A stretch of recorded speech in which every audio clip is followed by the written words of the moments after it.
César Campos, analista político, se encuentra con nosotros y le damos la bienvenida. Y no sé si el señor Campos tendrá las cosas claras, pero hoy hasta el momento me encuentro bastante confundido con lo que estamos viviendo en el país. A ver si usted tiene de repente el panorama mucho más nítido y no el borroso el que tengo ante mí.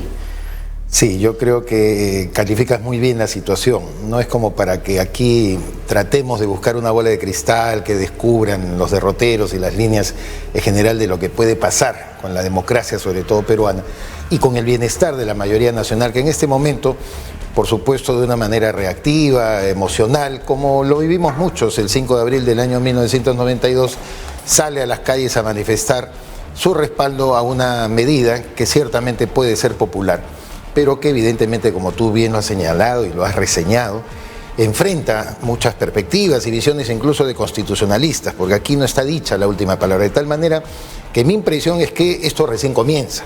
Esto no ha finalizado con un acto del presidente Vizcarra de disolver el Congreso, ni con la juramentación, por cierto, que creen constitucional los miembros del Parlamento al elegir a Mercedes Señor Arauz. Campos, permítame, por favor. Señor César Campos, ¿hemos ganado en el Perú con este clima, como dice la señora Foronda, la ex congresista ahora? No, definitivamente ingresamos más bien a un hoyo más oscuro desde mi perspectiva, que no va a resolver los problemas fundamentales, ni siquiera las reformas políticas, ni de la justicia que aspira o proclama tanto el presidente Vizcarra. En realidad, como lo ha dicho ayer Jaime Bailey, desde el extranjero, como el propio CNN, como he visto la cobertura, recogiendo muchas visiones de constitucionalistas peruanos, como bien lo dice la congresista Foronda, aquí hay un punto encontrado, ¿no? Hay una crisis constitucional. No hay que engañarnos, aquí no ha ganado el presidente Vizcarra ni porque aparezca en la fotografía rodeado de los comandantes generales de la Fuerza Armada, que según la Constitución deben su manera de considerarse subalternos del jefe supremo de la misma. En tal sentido, yo creo que más bien se abre, como yo te decía, todo un panorama más incierto. Pero señor Campos, lo del Comando Conjunto de las Fuerzas Armadas era determinante el día de ayer.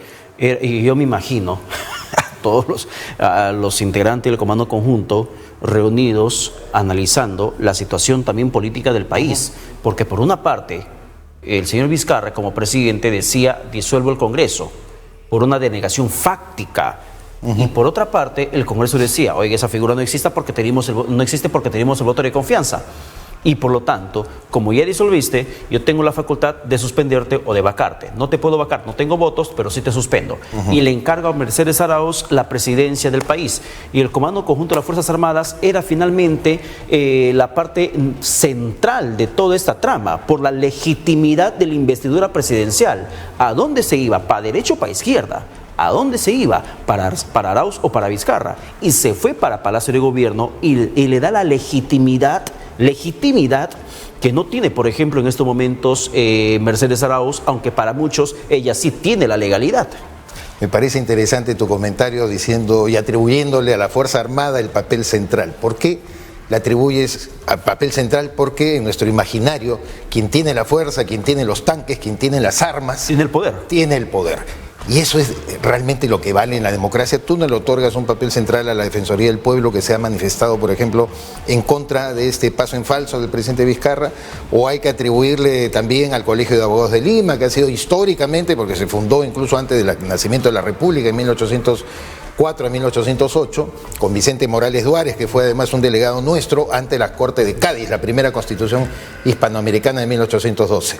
Y en ese caso el colegio también se ha manifestado en contra de este paso en falso. Entonces, yo creo que aquí es donde efectivamente hay una pugna por mostrarse más poderoso que ¿Quién es el que tiene el poder? ¿Quién tiene el poder? ¿No? Y además, ¿por qué es que se le da ese papel preponderante a las Fuerzas Armadas? Porque las Fuerzas Armadas, si bien quisieran, habrían dicho, ni Vizcarra ni Arauz, nos vamos nosotros. Y otra vez volvemos a dictaduras militares, que también ocurrieron en muchos escenarios políticos en la historia nuestra y en otras partes del mundo. O podrían haberse puesto en el balcón diciendo, esperemos que esto todavía termine su dilucidación. Pero eso habría sido peor. Te repito, lo que va a venir ahora es la Organización de Estados Americanos, reclamos ante el Tribunal Constitucional, demandas, por supuesto, ante todos los foros internacionales, la Corte Interamericana de Derechos Humanos, por cierto, porque no está claro este panorama. Yo lo que quiero insistir es que en vez de que se cierre un capítulo y de aparente apoyo popular, porque así es el apoyo popular cuando se le trata... Hace recordar el año 1992. Se le trata a la gente como muchedumbre y no como ciudadanos.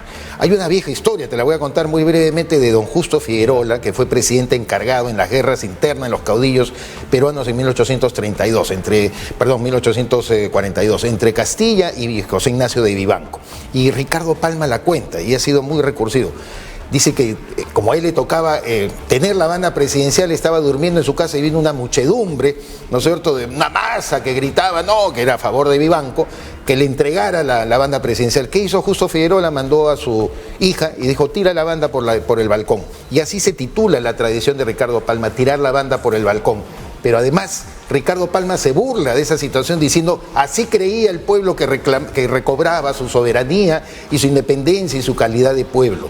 No se le puede tratar al pueblo como muchedumbre. Yo de lo que detesto del presidente Vizcarra es esa facilidad populista y demagógica de tocar la fibra más primitiva que puede tener el colectivo, así como las barras bravas, como una muchedumbre que acaban de matar, sí, incluso en el enfrentamiento Alianza Universitario, ¿no?, el fin de semana. Así se comporta la muchedumbre. Entonces, yo quiero que le devuelvan al pueblo peruano su condición de ciudadano que debata constitucionalmente según las normas que deben regir nuestra vida.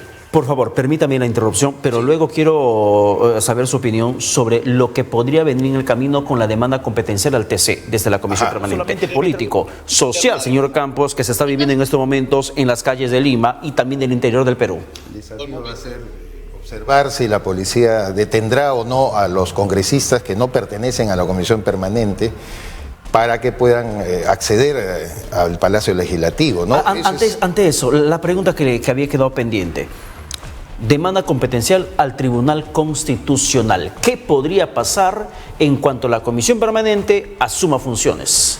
Bueno, hasta donde sé, el tema que le termina recayendo como atribución de la Comisión Permanente es acompañar en la legislación, que obviamente no puede paralizarse. Tiene que tomar las potestades de todo el cuerpo legislativo, es decir, el trabajo de comisiones, etcétera, para aprobar ciertas leyes. Ahora, de ahí que esta comisión permanente pueda entrar en operaciones, todavía tengo dudas. Es decir, todavía hay que ver el proceso. Por eso digo.